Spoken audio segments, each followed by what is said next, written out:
저는 무엇보다도 이재명 정부가 들어서서 눈에 보이는 지표가 있으니 코스피가 2,800선을 어제 뚫었거든요. 잘한다. 제 주식 아시죠? 제 눈물과 웃음 팔아서 다 번 돈, 제 주식에 다 지금 다 녹아내렸는데 마이너스 70이었거든요. 근데 지금 퍼센트 기준. 네, 마이너스 64까지. 아직 멀었네. 1년 존버하면은 그 회복되지 않겠습니까? 아니, 뭐 5천 시대로 간다면요. 당연히 그거 회복하고도 남겠죠, 당연히. 맞습니다. 종목에 따라 다르겠죠. 아닙니다. 미래 근데 세대에 좋은 투자했습니다. 신호는 외국인들이 들어와서 산다는 거예요. 맞아요. 외인들이 지금 끌어올리고 있다는 거예요. 거거든요. 한국 사회가 굉장히 불안정이기 때문에 야 이거 투자하면 안 되겠다고 생각했던 사람들이 네. 이제 들어올 만하다라고 그럼요. 판단했다는 거죠. 윤석열 네. 리스크 사라졌잖아요. 그러니까 주가 제가 조작 보니까 사라지고. 지금 같이 잘하면 계속 랠리 이어질 것 같고요. 역대 대통령, 그러니까 역대 정부의 주식이 어느 정도 올랐나 제가 한번 자료를 찾아본 적이 있었거든요. 찾아보셨어요? 네. 제일 주가가 많이 올랐던 게 지금 이재명 대통령이 주가 5천 시대 얘기하니까 말도 안 돼 어떻게 5천 시대 이렇게 얘기하는데요. 물론 대외 요인이 많이 작용하긴 하지만 노무현 정부 시절에 184% 올랐어요. 184%요? 주가가 취임 때하고 어. 마지막 임기 끝날 때 비교하면 야, 네. 윤석열은 마이너스고 네. 김영삼 마이너스. 네. 왜냐 그때 외환위기 왔으니까. 맞습니다. 그러니까 그것 말고 그냥 평시에 이렇게 마이너스 난 거는 아마 윤석열 정부가 처음으로 제가 알고 있고요. 노무현 정부 시절에 그렇게 주가가 올랐던 적이 있기 때문에 그래 지금 거의 경제가 바닥이잖아요. 네. 경제 정책 잘 운영하면 임기 끝날 때쯤 되면 원래 경제는 금방 살아나지 않거든요. 천천히 가더라도 가면 5천 시대 뭐 불가능한 건 아닐 것 같다 이런 생각이 네. 들었어요. 오늘 대통령실에서 경제 관련 분야 인선 결과를 발표했는데 정책실장에는 김용범 전 기재부 1차관 이분이 지금 지명이 됐고 네. 경제수석이었는데 과거에는 경제성장수석으로 이름을 고칩니다. 그러면서 그 이재명 대통령의 경제 참모라고 할 수 있죠. 한양대 하중경 경제학부 교수가 지명이 됐는데 경제수석을 경제성장수석으로 바꿨다. 어떤 의미로 받아들여야 됩니까?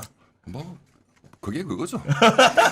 그런데 실질은. 그런데 네. 저는 그 부분 중요한 게 지금 우리 평론가님 말씀하셨지만 사실 뭐 주가 지수가 뭐 5천 이제 그게 이제 대통령께서 국민들한테 희망을 주는 어떤 정치적 메시지이기도 하고 네. 경제학적으로는 그 뭐 노무현 정부 얘기도 하셨지만 그 자기 실현적 기대라는 게 있어요. 경제학에서 맞아요. 굉장히 중요해요. 네. self fulfilling expectation.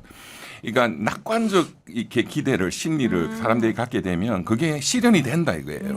그거는 역사적으로 많이 검증돼 그럴 있습니다. 것 같아요. 굉장히 비관적으로 국민들이 심리를 갖게 되면 계속 악순환이 돼. 그 윤석열 3년 동안 개판됐잖아요. 네. 그러니까 이 심리 기대를 바꿔주는 게 지도자의 제일 중요한 역할입니다. 네. 그런 의미에서 대통령 메시지가 중요하고 이제 그거를 구체적으로 이제 실천하는 게 우선은 이제 뭐 내각은 이제 좀 2차적으로 우선해야 되는 게 청와대 참모잖아요. 비서실 그죠? 네. 그러니까 정책실장 과거에도 계속 있었습니다. 그렇습니다. 네, 정부마다 대충 한다. 이제 경제수석이든 뭐 경제성장수석 이게 의미하는 함의는 경제수석은 그냥 평이한 그냥 아는 이름이잖아요. 근데 성장을 붙인 거는 네. 분배가 아니고 네. 그만큼 지금 성장이 절실하다는 거죠. 뭐 성장이 돼야 분배를 하지. 그럼요. 예, 예. 있어야 그래서 나머지. 우선은 지금 이 죽은 서민 경제 이거를 빨리 돌려서 살린다. 이제 여기에 굉장히 집중하겠다 올해 그런 의미로 국민들께 그런 이름으로 메시지를 던진 것이다. 그리고 네. 좀 중요한 게 정책실장은 그 정통 기재부 관료예요. 맞아요. 그런데 이제 경제성장수석은 교수님이 이게 굉장히 좋은 조합입니다. 밸런스가 좋다. 그래요? 그런 상황인 거고 실제로 그 이재명 대통령이 후보 시절에 뭘 얘기했냐 추경을 즉시 이제 편성하고 집행을 하겠다 얘기를 했었는데 네. 오늘 현충일 추경식에 참석을 했고 그 이후에 어디를 깜짝 방문했냐 동작구에 있는 남성 사계시장에 재래시장에 갔고 거기서 물건을 온누리 상품권으로 샀습니다. 어떻게 해석해야 될까요? 네. 나 가끔 가는 시장인데 네. 오늘 그 시장 보러 갈 걸 그랬네. 거기 되게 좋거든요. 재밌는 것도 많아서 어느새 하나 두 개 사다 보면은 막 시커먼 봉지 이만큼 들고 나오는 데거든요. 네. 거기 가서 굉장히 좀 의미 있다고 보는데요. 그러니까 어차피 추경을 편성하면은 우리가 이제 경제를 살리기 위해서는 크게 이제 두 가지가 필요하잖아요. 수출이 잘 되거나 아니면 내수가 활성화되거나. 근데 우린 내수 비중이 상대적으로 좀 적은 나라에 속하거든요. 근데 그래서 수출로 우리가 상당 부분 경제를 끌어올리는 역할을 했는데 지금 수출이 별로 안 좋잖아요. 이런 상황에서 내수까지 다 그냥 얼어붙은 거잖아요. 돈이 있는 사람은 걱정돼서 돈 안 쓰고 없는 사람은 없어서 못 쓰는 그렇죠. 상황이란 말이에요. 결국은 시장의 온기를 돌게 하기 위해서는 이 돈을 풀 수밖에 없어요. 재정 정책을 사용할 수밖에 없거든요. 그런 면에서 지역화폐, 온누리 상품권 그리고 또 이제 지역화폐 같은 경우에는 많이 해보셨잖아요. 구청이나 서울시 이런 데서 그렇습니다. 또 수산상품권이나 뭐 이런 거 많이 쓰고 있잖아요. 거기에 우리가 10% 할인된 가격으로 살 수 있도록 정부에서 10%만 지원해주면 와 그래도 엄청나게 할인해 주는 거잖아요. 없는 돈도 끌어가지고 가서 산단 말이에요. 근데 그거 학원비 내려고 합니까? 막 이렇게 또 비판하는 사람도 있는데 학원비도 낼 수 있지. 내면 어때? 그래 낼 수 있지. 내면 어때? 네. 우리 그런 얘기 하잖아요. 케인즈주의에서도 얘기하지만 누구의 지출은 누구의 소득이란 말이에요. 쓰면 그거 받아가지고 학원 선생님들 돈 쓰지 또. 왜 그렇게 경직적으로 보는지 모르겠는데요. 그러니까 추경 편성할 때 시장의 온기를 돌게 할 수 있게 돈 풀겠다. 이런 것들을 대통령이 실질적으로 보여주고 있는 것 같아요. 제가 네. 보니까. 우리 이병철 변호사 사실은 경제 분야에도 전문가시기 때문에 평소에 썼던 글을 보면은 이재명 정부에 주목하는 게 재정 정책과 금융 정책을 잘 섞어서 혼합적으로 하는 게 중요하다. 지금 정부 초반이긴 하지만은 그렇죠. 이런 정책 어떻게 보고 계십니까? 그러니까 정석이죠. 소학의 정석. 이게 정석이에요. 그러니까 무식해가지고 국민의힘 저쪽에서 돈을 풀면 안 된다 헛소리하는 네. 거고. 그러니까 지난번에 그 무식한 그 이준석이 금방 지금 골로 갔잖아요 지금. 이준석이 그 호텔 경제학 깨닫는 짓거려 가지고.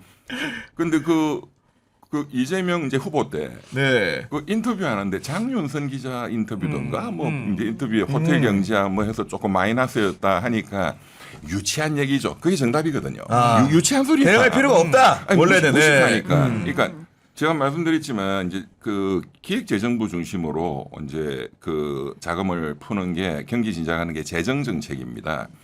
그거는 케인즈 이론에 따른. 그런데 이제 금융위원회하고 한국은행이 금리를 인하하거나 통화량을 발행하거나 하는 게 금융 정책이에요. 이거는 이제 그 시카고 학파 밀턴 프리드만이 강조하는 네. 이게 더 효과가 좋다. 케인즈는 이쪽이 효과가 좋아. 그거는 경제 상황에 따라서 다른 거예요. 그렇죠. 상황에 따라서 어디에 강약을 주느냐 하는 거는 모든 나라가 이제 정책 당국이 판단하는 문제인데, 이거 지금 너무 잘하는 거는 며칠 전에 이제 한국은행 금융위가 기준금리를 0.25 인하했죠. 그렇죠. 그러면은 이게 물가 상승 압력이 있다. 또 이런 말이 나오거든요. 근데 현재는 총수요가 너무 없기 때문에 물가 인플레 압력이 없습니다. 1%예요. 그 이제 오늘 이제 추경을 이제 더 뭐 20조인가요? 그러면 이제 이 돈을 어떻게 쓰는지 앞으로 5년간 국민들께서 이제 제가 만약에 계속 나오게 된다면 경제학 공부가 되실 거예요. 이 경제학이 공부가 돼야 돼. 그러니까 이 무식한 그 이준석이 같은 게 없어지지. 정부가 돈을 어떻게 푸느냐. 지금 오늘도 제가 그게 유심히 봤는데 세금을 걷어서 푸는 게 있고 세금 걷어서 쓰는 그렇죠. 거. 지금 세금이 뭐 1년에 뭐 50조 빵꾸 하나 있잖아요. 네. 그들 세금이 없어요. 그러면 본드 국채를 발행하는 거예요. 그리고 그건 국채 발행밖에 없겠지. 보니까 국채 발행이야. 국채를 발행하면은 국채가 많아지잖아요. 공급이. 그 가격이 떨어져. 그러면 금리가 오릅니다. 예. 뭐 경제학적 원리는 이제 한번 찾아보시고 연결되는 거니까 그 원리가. 네. 이제 재정 정책으로 국채 발행해 가지고 그 국채 발행은 이제 금융기관한테 국채를 사라 이거야. 그러니까 그 돈을 땡겨 이 돈을 쓰는 거예요. 그렇죠. 이해하셨죠? 네. 네, 돈을 쓰는. 그러면 이제 금리가 오른단 말이에요. 이게 재정 정책이 항상 문제입니다. 그러니까 이제 밀턴 프리드만이 정부가 그런 짓 하면 금리 오르면 뭐 가게도 싫고 기업도 싫잖아 이거거든. 그래서 한국은행이 금융위가 금리를 낮추는 정책을 섞어야 되는 거예요. 이게 폴리시 믹스라고 해요. 정책 혼합. 너무 정석으로 잘하고 있는 거예요. 그대로 가고 있는 거구나. 아니 어떻게 이틀밖에 안 됐는데 윤석열 3년 동안 한 일보다도 더 많고 이틀 만에 믹스를 전해놨어. 뭔 일입니까 이게 진짜. 경제학 원론이 다 있는 거야. 그리고 그 남성 사기 시장이라는 데가 네. 서울 동작구에 위치하고 있고 이게 갑을 지역으로 나누면 을 지역구여가지고 나경원 의원 나경원이에요. 지역구인데 맞아요. 분명히 알고 갔다고 봐야겠죠 이게 지금. 네. 그런가? 아니 그렇죠. 그 정도 거기까지 생각을 안 못했는데 할까요? 예. 나경원 의원이 굉장히 위협적으로 받아들이지 않았을까. 대통령께서 가셨어요? 네, 대통령 네. 부부가 나경원 다 씨. 갔습니다. 거기에. 근데 왜 하필이면 남성시장을 갔을까 이런 생각도 좀 드는데. 동작구에 왜냐면 연구가 갑구의 시장도 있죠. 그렇죠. 네, 있긴 한데. 일부의 시장은 근데 간 남성시장이 거였는데. 되게 큰 시장이긴 해요. 동작구에서 아마 제일 큰 시장이었을 거예요. 네. 근데 윤석열 전 대통령은 여기 인현시장인가요? 여기 갔잖아요. 요 바로 앞에 있는 거 서대문 있는 쪽에 있는 시장 갔잖아요. 거기가 이번에 이재명 표가 좀 적게 나왔나? 강남구를 가야 되는데. 강남구. 하여튼 거기가 그 대표적인 서울의 서민시장이기도 해요. 그리고 수해도 당해가지고 네. 한때는 네. 거기 시장이 다 물에 잠겨가지고 맞아, 시장 맞아. 상인들이 굉장히 큰 피해를 입기도 했었거든요. 재작년에 그 수해 그 복구한다고 국민의힘 가서 또 헛소리 해갖고 맞아요, 날아갔잖아. 맞아요. 예, 그 그렇게 거기, 했던, 거기. 예. 그리고 네. 이제 나경원 의원의 지역구이기도 하고요. 또 아쉽게 나경원 의원이 한테 지기도 했던 곳이기도 하단 말이에요. 그렇죠. 왔다 갔다 했으니까. 네. 네. 그래서 그런 면에서 여러 가지 점들을 아마 고려했을 거라고 봅니다. 근데 유치하게 뭐 나경원 의원한테 그러려고 가지는 아니 않아요. 그런 건 그럼요. 물론 아니겠죠. 네. 근데 하고 많은 시장주에 갔으니까 한 번쯤 생각을 하게 된다. 근데 네. 제가 다음번 남성시장 가면 그럼 여기 이재명 이재명 대통령 사진 자녀가 보인다. 뭐 이렇게 막 이렇게 되는 거 아니야? 현충원이랑 또 가깝잖아요. 가까워요, 맞아요, 네. 맞아요. 네. 현충원하고 굉장히 가까워요. 네. 결국은 이렇게 착착 뭔가 돌아가는 느낌이고 우리 인수위가 없다 보니까 국정기획위원회라는 걸 만들었습니다. 거기 위원장에는 네. 이한주 민주연구원장이 임명이 됐는데 이한주 원장 이재명 대통령과 어떤 관계입니까? 그러니까 이재명 대통령 성남시장 때부터 일종의 책사 역할을 했고요. 그리고 네. 기본소득이라고 하는 개념이 이한주 원장에서부터 시작됐다고 보통은 얘기를 해요.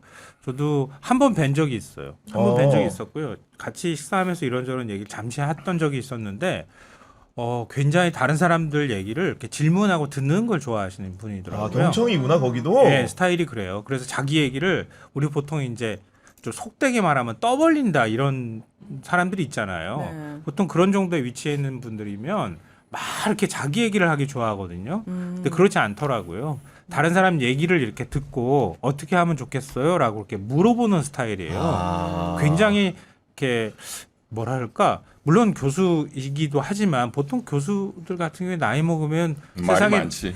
세상에 나만 잘났다고 생각하는 사람 굉장히 많거든요. 근데 그런 스타일이 아니었어요. 네. 그리고 약간 좀 의외라는 생각도 했고요.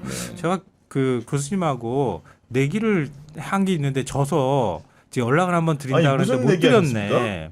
예? 무슨 얘기 하신 거예요? 지난 뭐 총선과 관련돼서 뭐 어떻게 생각하세요? 이렇게 물어봤을 때 제가 해서 졌어요. 아. 져가지고 제가 따로 한번 연락드리겠습니다 이랬는데 연락을 못 드렸네. 근데 어. 벌써 너무 중요한 위치에 가서 연락을 드릴 수가 없네. 이분 좀 같은 경우는 아쉽네요. 김민석 총리에 대해서도 남의 말을 좀 잘 듣고 수용하는 편이다 이런 얘기가 있었는데 결국 그 대통령실의 밑그림, 우리 정부의 밑그림을 짜는 국정기획위원장도 그런 타입의 사람이라는 게 확인된 것 같고 그게 여러분, 지금 네. 좀 굉장히 중요한 의미가 있어요. 그 이제 위원장 발표되기 직전까지는 대통령실에 국정기획 수석을 할 거다 이렇게 보도가 아니면 뭐 정책실장을 정책 한다거나 실장. 네. 네. 이건 차관급이에요. 예, 수석이라는 거는. 그런데 이거 위원장은 장관급이거든요. 아. 그 중에서도 지금 5년간의 이재명 정부의 밑그림을 짜는 데가 여기인 것 같아요. 네, 맞아요. 맞습니다. 여기는 거의 뭐 부총리급이야. 예, 대통령 직속위원회가 항상 여러 가지가 있거든요. 저도 뭐 많이 해봤습니다 옛날에. 그런데 그거 다 그냥 이름만 있고 1년에 회의 한두 번 하고 그냥 띠까띠까 뭐 이렇게 놀러 가고 뭐 이렇게 연수 뭐 이렇게 해서 노는 거거든요. 네. 근데 이제 그러니까 이제 이한주 그 교수님의 이 정권에서 대통령하고의 관계나 그 중요한감을 알 수가 있는 거죠. 예, 그냥 단순한 수석 이런 게 아니고 맞습니다. 전체의 컨트롤 타워다. 여기가 일종의 이제 인수위 비슷한 그 밑그림을 그리는 맞아요. 것 같아요. 그런데 갑자기 이제 언론 보도가 위원장으로 바뀌길래 제가 이한주 교수가 굉장히 중요하구나. 중요한 사람이구나. 근데 정말로 되게 예민하신데요. 자문자를 뺐잖아요. 그러니까 원래 자문을 뺐어요. 자문자를 맞아. 예. 뺐어요. 원래는 네. 문재인 정부 때는 네. 국정기획자문위원회여서 그런 건 아무것도 네. 아니거든. 네. 네. 근데 자문을 뺐기 때문에 기획한 대로 설계가 되는 거죠. 네, 맞아요. 보통의 네. 경우에는 문재인 정부 때도 그렇지만 이게 지금 인수위 없이 시작하는 정부기 때문에 국정기획 자문위원회에서 전체적인 밑그림을 그려놓고 그러니까 사실상 자문위 역할은 끝나버리는 거거든요. 근데 지금 자문자를 뺐다는 얘기는 이 기구가 좀 더 지속될 가능성도 있고 그리고 국정기획위원회에서 전체 밑그림을 그리면 이게 굉장히 강력하게 전체 하나의 큰 틀로 여기 이 내용을 가지고 정부를 운영하는 이런 작업을 할 수 있겠구나. 그러니까 여기가 생각이 모든 들어요. 경제부처 뭐 이런 데를 다 이제 지시를 하겠죠. 그러니까 아닌 게 아니라 이한주 위원장이 국정기획위원장으로 임명되기가 무섭게 오늘 대통령실 조직 개편안이 오후 3시 한 40분부터 계속 발표되기 시작을 했는데 네. 일단은 AI 수석실을 정과 달리 신설을 합니다. 그리고 여성가족 비서관을 성평등 가족 비서관으로 개명을 했고요. 시민사회 수석실은 경청 통합수석실로 확대를 하고 청년 담당관을 윤석열 정부 때 없던 담당관을 신설하고 대통령실의 국정상황실을 확대 개편하고 위기관리센터의 안보실장 직속으로 둔다 이런 식의 개념인데 일단은 이 중에서 AI 수석실 설치 그 이번에 선거하는 내내 가장 중요한 공약이었기 때문에 네. 당연한 방향은 맞습니다 이게. 당연하죠. 네. 예. 그 모든 정부가 이제 아주 도달해진 하나가 있잖아요. 아 맞아요. 예. 대표적으로 제가 좀 관여했던 게 그 박근혜 정부 때 창조 미래 창조 과학부도 만들고 맞아요. 그 대단한 거를 관여하시군요 지금. 예, 그때 그래서 중국하고 그 사업이 굉장히 좋았습니다. 그 창조 경제 혁신 사업이라 해가지고. 맞아. 그 박근혜 하면은 뭐 그냥 계속 욕만 하는 그 유시민 작가도 그 사업은 정말 문재인 정부가 계승했었으면 아쉽다 할 정도로 내용이 좀 그러니까 이제 국내 재벌들을 이제 권역별로 나눠 가지고 부산은 롯데, 뭐 대구는 삼성, 기억나요? 서울은 네. SK, 뭐 경기도는 KT 이런 식으로 해서 거기에 벤처들을 키우는 거예요. 대기업이 막 뺏어가는 게 아니고. 그리고 그때 이제 중국에 지금은 은퇴했지만 이제 돌아가셨죠 몇 년 전에 그 남바투 리커창 리커창. 네. 국무원 총리 남바투죠. 이제 그분이 한국에 와서 그걸 한중 정상회담이라고 불렀어요. 그러니까 경제는 이분이 대통령이야. 그렇지. 리커창. 예. 그래서 이제 그때 이제 한중 간에 그러니까 한국의 좋은 벤처 회사를 중국에 상장시키겠다. 또 중국도 투자를 막 해가지고 그게 상당히 성공했거든요. 저도 많이 관여했는데. 아, 그랬구나. 네, 지금도 그래서 저 그 펀드 하고 있죠. 네. 근데 이번에 AI 그 100조 펀드를 만든다는 거잖아요. 네. 저는 아직 구체적인 안이 안 나와서 제가 모르겠는데 중국하고 같이 이제 국부 펀드를 만든다든가 해서 판을 더 키워서 하면은 좋지 않을까 이런 좀 생각도 있고. 사업적으로는 당연히. 네, 그 예. 대통령께서 지금 그 말씀하신 게 그거잖아요. 이것도 또 뭐 무식한 사람들이 또 막 헛소리 하던데. 그러니까 국민들이 왜 세금만 죽으라고 내냐. 국민들도 돈을 벌게 해드려야지. 저는 세금 어마어마하게 내는데 공무원들한테. 나는 내가 무슨 혜택을 받지 이런 느낌이 들어요. 네. 그러니까 정부의 유용성을 못 느끼는 거죠. 특히 지난 3년 동안은. 그러니까 이제 아니 국민들도 정부가 열심히 돈을 벌어가지고 국민들한테 그 번 수익을 나눠주면 세금 내는 것도 줄이고 안 좋냐? 그 맞는 말이잖아요. 정부가 돈을 벌어야지. 왜 공무원들은 허구한 날 세금을 뜯어먹어? 돌려줘야지 벌어서. 그러니까 저는 고위공무원 하려면 내가 대통령이면 고위공무원 하려면은 치킨집이라도 해본 사람 나 시킬 것 같아. 그 경제를 알아야 돼. 평생을 그냥 세금 뜯어먹잖아요. 행정고시, 뭐 판검사 이런 놈들. 세금을 뜯어먹기뿐만 아니라 체납도 하는 이준석이 있습니다. 맞아. 네. 그래서 공무원인데. 그 엔비디아 같은 그 혁신기업 그런 거를 왜 정부가 출자해 갖고 만드는 거 많아요 국부 펀드가 그런 차원에서 집중하는 게 이제 AI 뭐 4대 전략 사업을 했잖아요. 그래서 저는 아마 대통령께서는 100조 부어 가지고 100조를 벌자. 200조 만들어서 국민한테 돌려주자. 돌려주자. 네. 그런 일을 하자. 네. 이 아이디어거든요. 기본적으로. 맞습니다. 저는 정말로 찬성합니다. 그 우리 그 평론가님은 여러 가지 개편 방안 중에서 좀 주목해서 보신 게 좀 있습니까? 갑자기 난도없이 물어보니까 좀 그렇긴 한데요. 지금 이제 말씀하셨던 것처럼 저는 태도나 스타일을 더 많이 보고 있어요. 지금 하나하나씩 지금 발표하고 있는 거기 때문에 전체적인 밑그림으로 평가하기는 조금 이르지 않을까 그런 생각은 들고요. 일단 어제도 그렇고 요즘 계속 이재명 대통령이 회의를 하고 있잖아요. 회의하는데 오늘 제가 굉장히 궁금해가지고 보수 언론이 이걸 어떻게 보도하고 있나 찾아봤어요. 찾아보니까 보수 언론 평가가 너무 흥미로워요. 이전에는 예를 들면 장관하고 국무회의 하면은 윤석열로 비유하면은 59분 동안 혼자 떠든다 그랬잖아요. 이재명 대통령 꼬치꼬치 하나하나씩 다 물어봤다는 거 아니에요. 그 물어보고 답을 들어보고 물어보고 답을 들어보고 그러니까 묻고 또 묻고 했다고 보수 언론에서 얘기하는 거예요. 4시간 동안. 그리고 중간에 김밥 한 줄 갖다 놓고 김밥 한 줄하고 회의가 길어지니까 2시간 계획했는데 4시간씩 회의를 하니까 김밥 한 줄 갖다 놓고 계속 물어보고 답하고 궁금한 거 있으면 얘기하는데 공무원들이 섬뜩했겠지. 주로 이제 차관급들이 많이 갔잖아요. 차관급이 섬뜩한 거야. 너무 꼬치꼬치 캐묻고 행정을 너무 잘하는 거야. 이 사람이 정치 경력이 굉장히 오래됐구나. 다 알고 물어보는구나. 이런 것들을 많이 뭐 느꼈다 이렇게 평가를 하더라고요. 전 대통령이 김밥 먹는 모습도 처음 봤고요. 막 마음속에 김이상궁이 먼저 먹어봤을까? 저거 배달한 김밥 아니야? 어떻게 대통령이 김밥을 먹어? 윤석열을 먹는 거에 완전 진심이야. 장어, 요리사. 아 진짜 약간 너무 비교가 되고 이제 막 네티즌들이 뭐라고 하냐면은 윤석열은 야 출근해나 잘 봐라 출근 안 했다. 이재명 대통령 잘 봐라 퇴근해나 잘 봐라 퇴근 안 하고 야근한다. 퇴근했나 잘 봐라. 퇴근 안 하셨다. 이게 아니 너무 진짜 아닌 게 비교되니까. 아니고 저 진짜 친한 공무원이 어제 그 저한테 밤에 문자가 온 거예요. 뭐라고 왔냐? 저 거기 갔었어요?